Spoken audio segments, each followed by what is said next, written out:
Craig, Joe Lynch here from ESPN. Good to see you again. Well, everybody's arrived now. How many conversations are you having with Graham Arnold telling him that you should start against France? Zero conversations of that nature. Obviously, just excited, to have everyone here and to get the excitement underway, the training. Obviously, yes, I would love to be able to start, but first and foremost, it's about the team and about us doing as well as we possibly can. So whatever role I have, I'm ready for, and hopefully can have a really good impact. Asking Cammy about it before, and he was talking about the underdog mentality you have against France. It is a massive challenge, the defending champions. How do you go about shocking the world and beating the French when you meet them? Yeah, well, obviously we'll study their gameplay and their style and look at the ways that they're very effective and also the ways that we can hurt them. I think we know France is a top team, and you're never going to get an easy game when you come to the World Cup. So we're just excited and we should go out there with no pressure because we are the underdog, and I think we have that self-belief and we've shown along the way to qualifying for this World Cup. We've been written off on many occasions in games, and we've been able to get here. So I think we go in with full confidence. We know that it'll be a tough game, but there's no reason why we can't shock the world. And you yourself, Craig, you had to spend a lot of time in the off-season rehabilitating, training, and then during the first weeks of the A-League men's season, proving your fitness. How does it feel for you personally now that you've done all that, you've put the work in, and you're here in Qatar now? Yeah, obviously, very, very proud moment to be here and to be selected, because probably, 2-3 months ago, I did have the thoughts that it was probably going to be, too late. I laced the boots up literally the week before the season because of the injury that I had with the OP. So, very proud to be able to be here and be in good condition as well. Craig, there's a pretty strong South Australian contingent in the squad. I think there might be 4 players. Decent numbers in the media ranks as well, by the way. What does that say, I guess, about the football talent in South Australia and also Adelaide United's ability to bring it through and then, farm those players off elsewhere as, guys like Awa take big steps in their career? Yeah, I think it's obviously a great testament to the setup in South Australia. Really exciting for our state and for our team as well. There's a lot of good young players coming through, but that is, I guess, the mentality of the club and the goal, one of the main goals as well, to be able to provide a platform for young players to not only feature for Adelaide United and in the A-League, but to be able to try and reach the biggest stages in the world.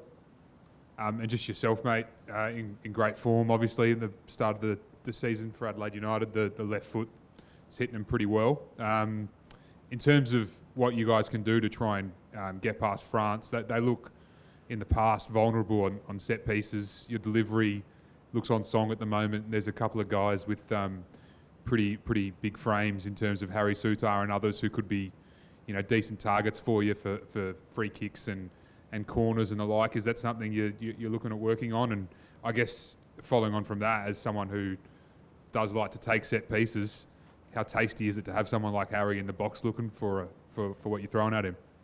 Yeah, absolutely. I think in the modern game, I think you can see, especially in the big games as well, set pieces can be so lethal and can break the game wide open. So for me at club level, I've got some big guys with Hiroshi Ibasuki, who's 6'7", so I'm used to picking out someone of Harry's height.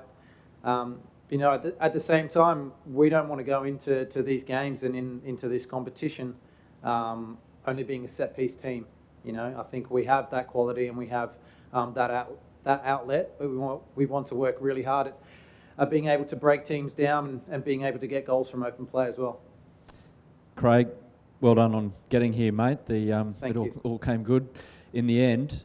Now you are here, and you've been here for a couple of days. Look, you've been in national team camps before. You're used to the environment and all of that, but what's different about a World Cup camp in terms of preparation, vibe, anything else?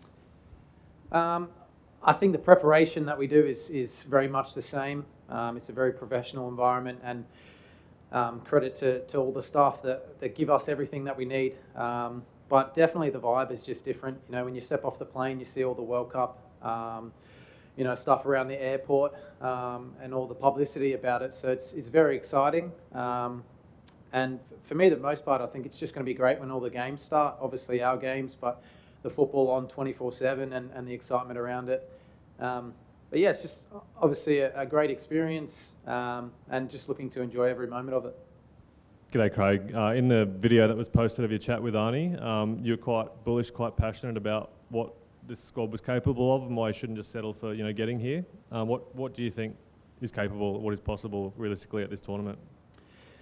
Yeah, well, that's it. At the same time, we just have to take it game by game. It's very cliche, but it's the only way that we're going to, have the chances to progress and to do something. We really have to focus on, first and foremost, the France game and just looking at how we can break them down and how we can hurt them and obviously nullify the amount of strengths that they have. So, I think we have to go into every game with confidence. We've made it this far, and there's no point in going into a game with scared or any type of fear, because if you are going into these games with that mentality, then you're already on the back foot.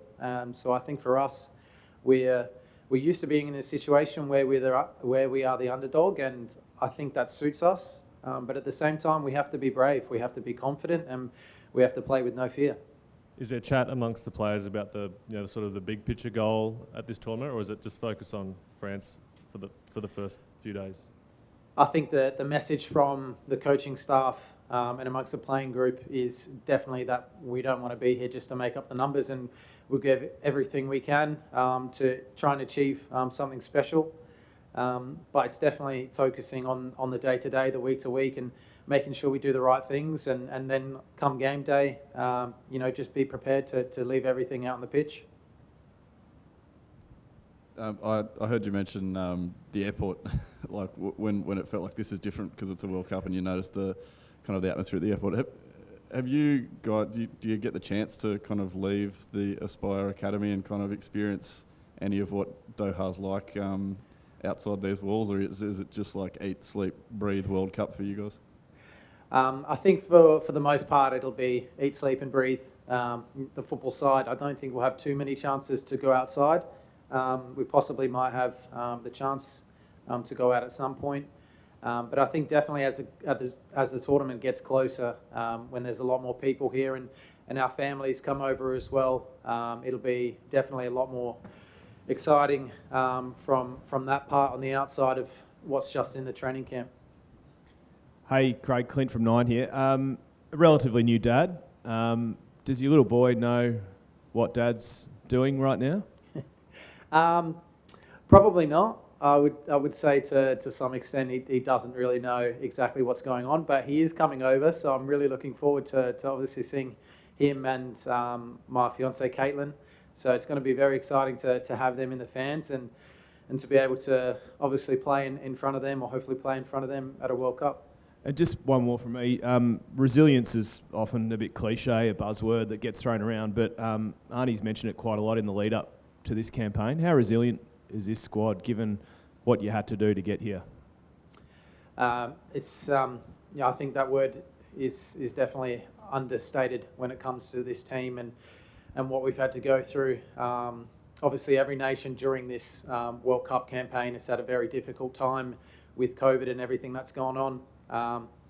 But again, to qualify, we did it the hard way, we did it the long way. Credit to many players in our squad who at times missed grand finals of the A-League through quarantine by playing with the national team as well and not being able to be playing in some of the biggest games in club football. So, I think we are a very resilient group. We have a great togetherness amongst the players and the staff, and it's something that I think is very unique and very Australian, to be honest. So I think it's one of our biggest strengths that we are so together and we are a team, and hopefully that can take us to great places in the tournament. Craig, just one more from me before you get a real question from our Brazilian friends. Just on the differences between this camp, understand there's a barista in camp. There's a few coffee snobs in this room, let me tell you. But what about who's the biggest coffee snob in the squad that no matter what the barista does, it's not good enough? Or is it a very good barista? Yeah, look, to be honest, I think The feedback in terms of having a barista in there has been received really well. It's fantastic because, you know, on a general camp, you're having to wait in a line about 10 for the button coffee from the machine, which is good, but it's nice to have the barista there. So, yeah, she's definitely got a line up at breakfast, lunch, and dinner. Hey Craig, nice to meet you. Here's Hello. Edgar from Brazil. Thank you, mate. Very kind.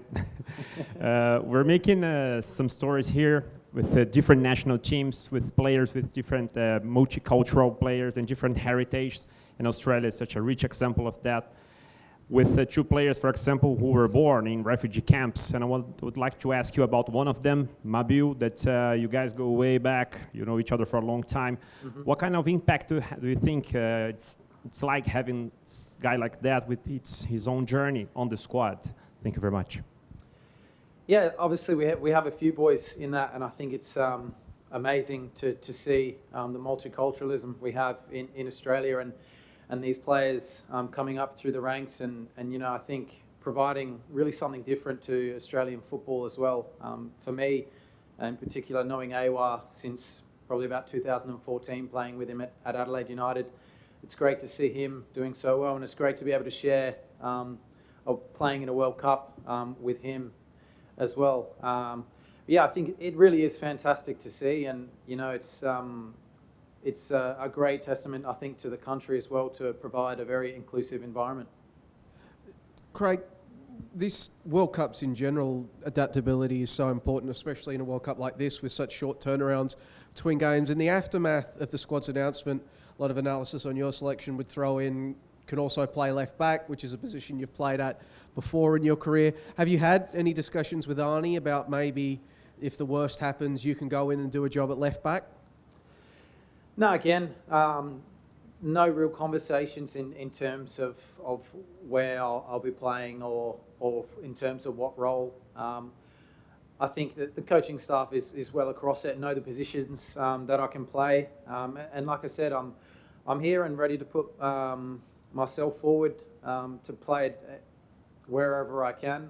But for me, the biggest thing is trying to have as big an impact as I can. So it doesn't matter whether I play 10 minutes, 90 minutes, or however long I get. It's about giving the maximum effort and having the maximum impact that I can for the time that I'm there. Craig, old mate Edgar over here is doing stories on everyone's journey, but have you had a moment to reflect on your personal one since you've been in camp or got the call up for the World Cup? I mean, it does feel like yesterday that you were cycling through a couple of A-League clubs to get an opportunity, working at KFC, these kind of things, and mate, you're here in with a real chance of starting against the defending champions at a World Cup. Like, that's pretty big.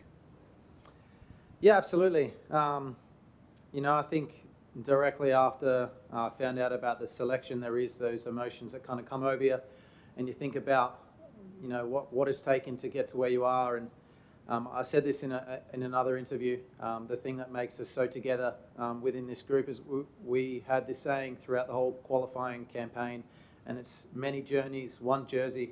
So for everyone within this camp and for all the players that even aren't selected and helped us get to this point, no matter who you are, you're going through some sort of difficult path, and everyone has their own journey to get to where they are and face their own setbacks. And it's all those challenges that you face individually connected together with this group. It makes us stronger. So absolutely, I'm so proud of what I've had to go through. And you know, there have been a lot of situations along the way where I could have easily given up. You know, not making Adelaide United youth team consecutively 2 years, moving to Melbourne, living with two older Greek guys I didn't know that were affiliated with Oakley Cannons, working at KFC even after I'd made my debut. You know, plenty of times I could have given up along the way. Couldn't make state teams when I was 13, 14. But it's that desire, and I think it's that winning mentality that everyone in this group shows.